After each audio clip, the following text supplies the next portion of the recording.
दोस्तों कैसे हैं। उम्मीद कर रहे हैं कि ठीक एवं स्वस्थ हैं। दोस्तों आज आप लोगों को गणित का 6 क्वेश्चन बताने वाला हूं, ठीक ना दोस्तों। और ये क्वेश्चन सीधा आपके एग्ज़ाम में आएगा, ठीक ना। इसीलिए दोस्तों ज़रूर इस प्रकार के क्वेश्चन को आप समझ लीजिएगा, ठीक ना। और ये ऑब्जेक्टिव क्वेश्चन है। देखिए पहला क्वेश्चन है कि निम्नलिखित में कौन सी एक घटना की प्रायिकता नहीं हो सकती। यहाँ 4 ऑप्शन है। 25%, बी में है 2/6, सी में है 3/4 और डी में है 3/2।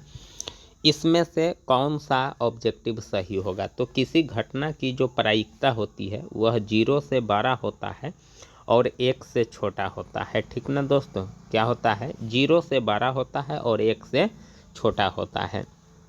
इसी बीच में से कोई संख्या होगी तो वह प्रायिकता होगी, अन्यथा नहीं होगी। देखिए 25/100, 25% का मतलब तो 25 इकाई 25, यानी इसको दशमलव में चेंज कीजिए तो 0.25, 0 से 12 है तो ये होगा।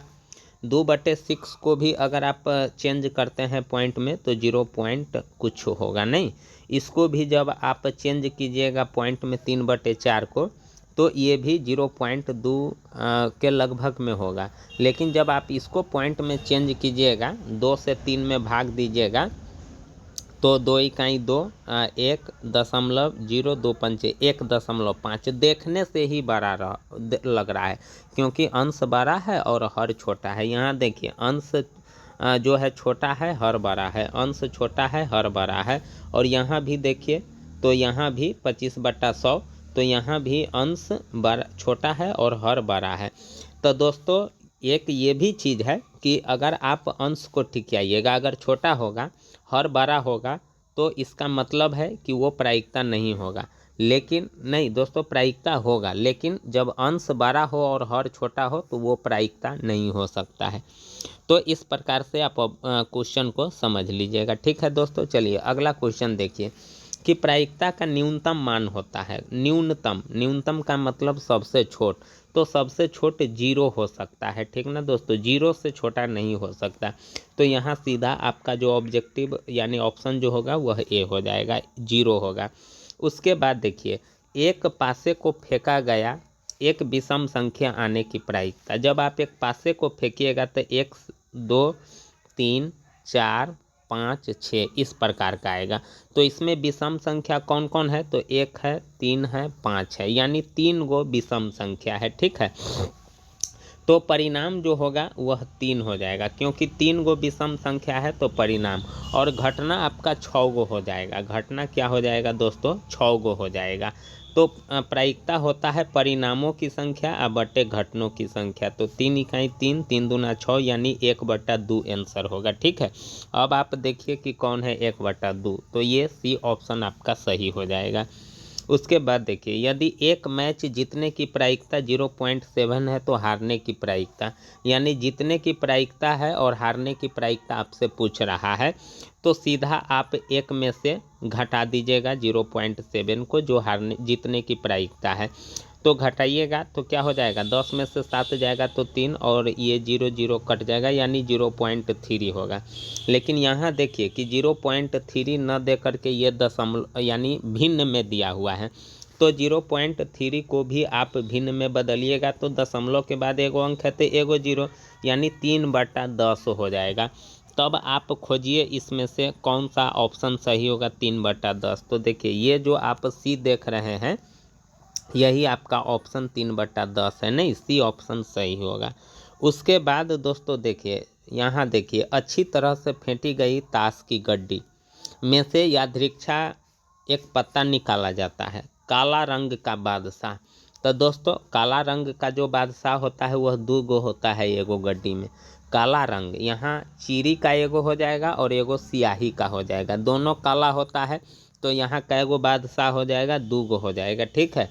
तो परिणाम आपका तो 2 गो हो जाएगा, और टोटल कैगो पत्ती रहता है 52 गो, तो घटना आपका 52 हो जाएगा। अब इसको काटिए, 2 इकाई 2 और 2 से ये 26 दूना 52 यानी 1/26 आपका आंसर हो जाएगा।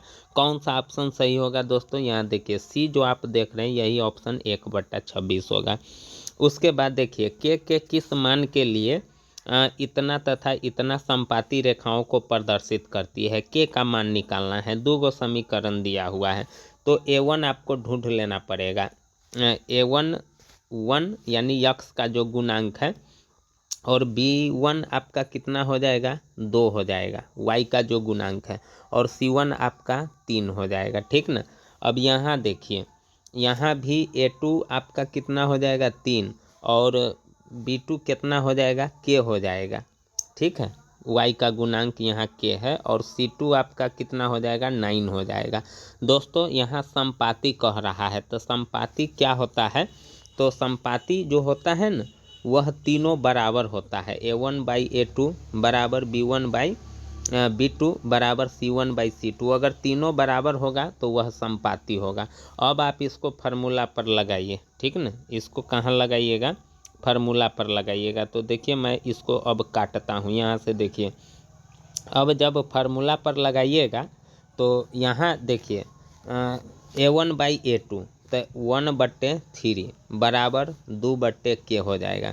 A1/A2 बराबर B1/B2 नहीं हो जाएगा। यहाँ से तिरछा गुना कीजिएगा तो k से 1 में गुना होगा तो k, 3 दूना 6, तो k का मान सीधा आपका कितना आ जाएगा? 6। तो 6 यहाँ जो आप देख रहे हैं ये डी ऑप्शन है। नहीं तो इस प्रकार से दोस्तों ऑब्जेक्टिव क्वेश्चन को बना करके सॉल्व करके सटीक आंसर निकालते हैं। तो अगर आपको ये वीडियो अच्छा लगा हो और अगर आप सवाल सब समझ गए हैं तो इसी प्रकार का सवाल और पाने के लिए दोस्तों मेरे चैनल को ज़रूर सब्सक्राइब कर लीजिएगा और अपने दोस्तों को ज़रूर शेयर कीजिएगा। फिर मिलेंगे अगले वीडियो में दोस्तों। तो हंसते रहिए, मुस्कुराते रहिए और एग्ज़ाम की तैयारी में लगे रहिए।